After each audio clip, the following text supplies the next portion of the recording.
NASCAR went from a pretty slow news week to probably one of the biggest news days of the year so far, whether it be penalties, whether it be the lawsuit, whether it be anything else like that. And we're going to break it all down today. And by the way, just remind you, tonight we'll be on Eric Estep's channel for NWP, so we'll talk all about this in even more detail then. But let's get on into all of the news today.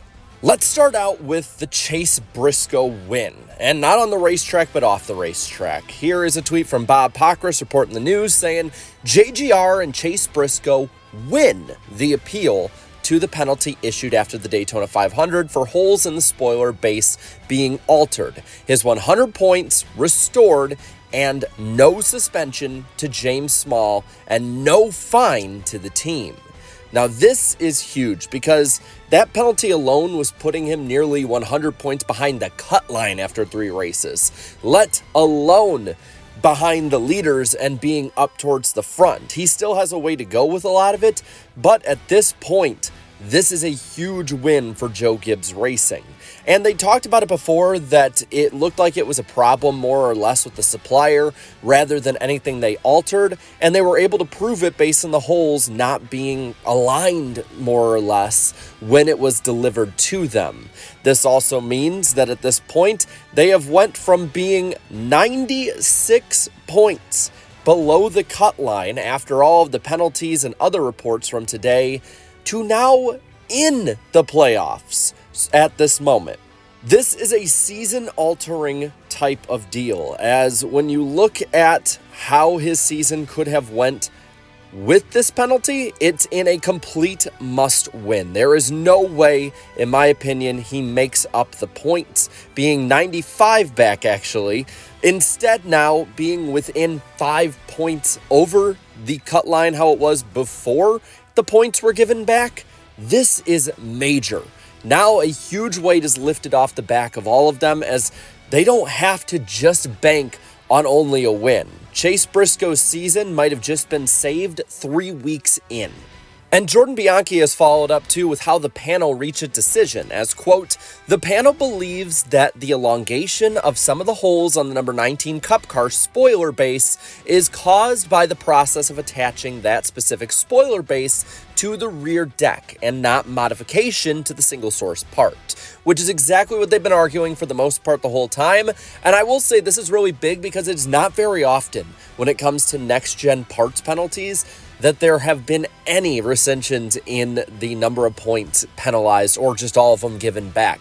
So the fact they got this many back, it might be the first time I think ever so far in the next-gen era we have seen something like this. So let's look at the Austin Cindric penalty. It was reported by NASCAR in their penalty report that Austin Cindric would lose 50 driver points and be fined $50,000, dropping him from 11th to 34th in the standings. NASCAR stopped short of giving him a one-race suspension, something that it did previously with drivers who intentionally wreck other vehicles, most recently with Bubba Wallace on Kyle Larson in 2022, and then also at Charlotte Motor Speedway in the Coke 600 with Chase Elliott and Denny Hamlin in 2023.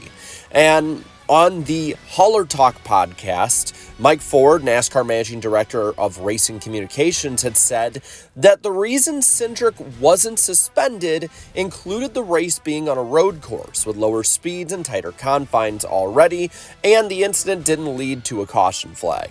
The previous 2 incidents that led to those suspensions occurred on mile-and-a-half speedways. Also, and I'll say this, I don't like intentional wrecking in any way. And I think that NASCAR has kind of drawn the line in the sand that lower speeds equal lesser penalties.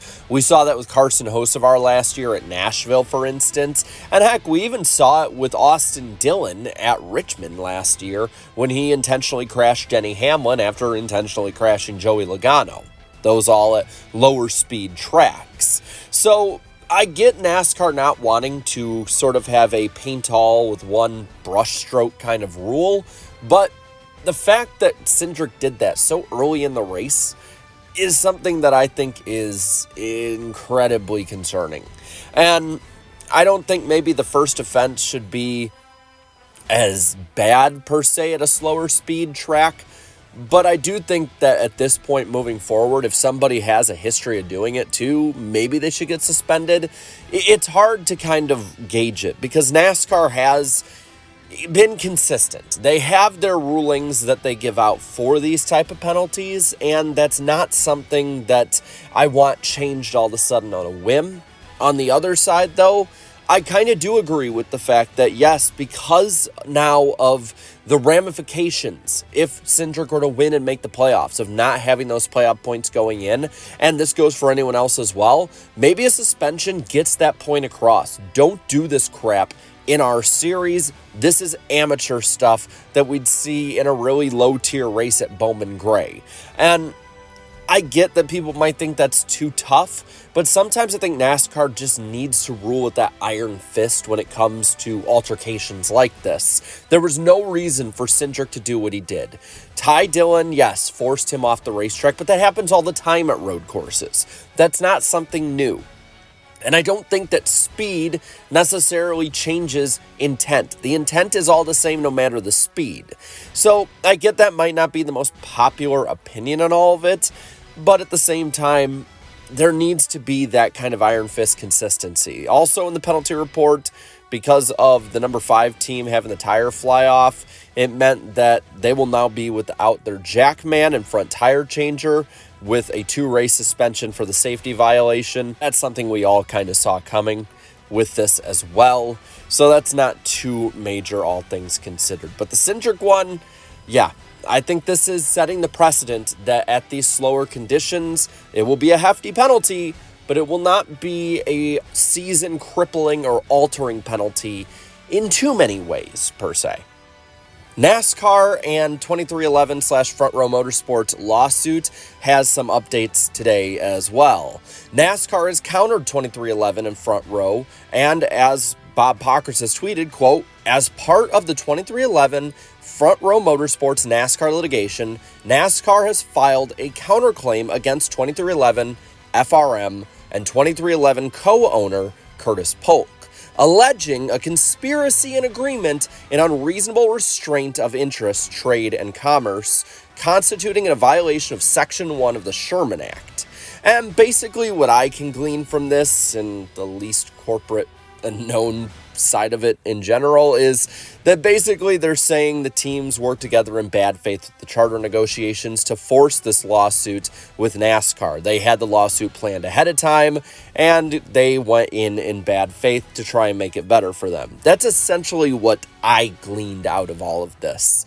NASCAR in a lot of ways has been losing the court of public opinion, so this might be one of the ways that they throw a desperation move out there.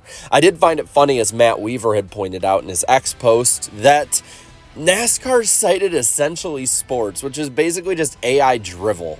I find that really funny, in all honesty.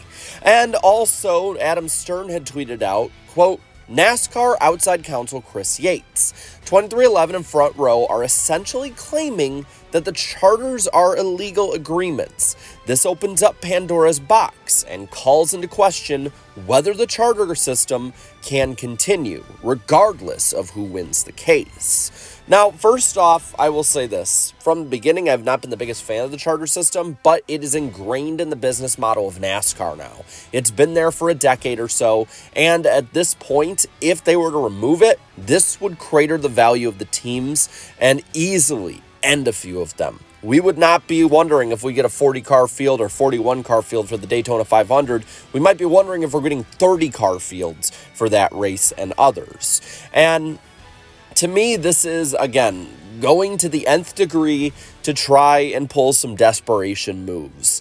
I get that NASCAR probably does not want the charter agreement, especially guys like Jim France and the old guard, but at this point, removing it would do more damage than keeping it or renegotiating it.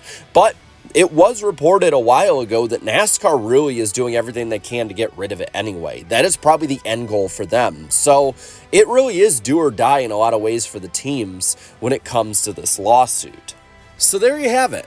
Let me know down in the comments below, what do you think about all of this? Do you think, one, that NASCAR made the right calls with the penalties? And two, do you think that NASCAR will make any ground up on the lawsuit front? Or is this a desperate play to try and get some more traction over the teams? Let me know everything that you think down in the comments below. While you're at it, leave a like in this video, share this video, and subscribe to this channel for more great and fun NASCAR content. Thank you so much to all my channel members for your continued support, and be sure to watch NWP tonight at 8 p.m. Eastern Time on Eric Estep's channel. Can't wait to see you there, and until then, have a good one.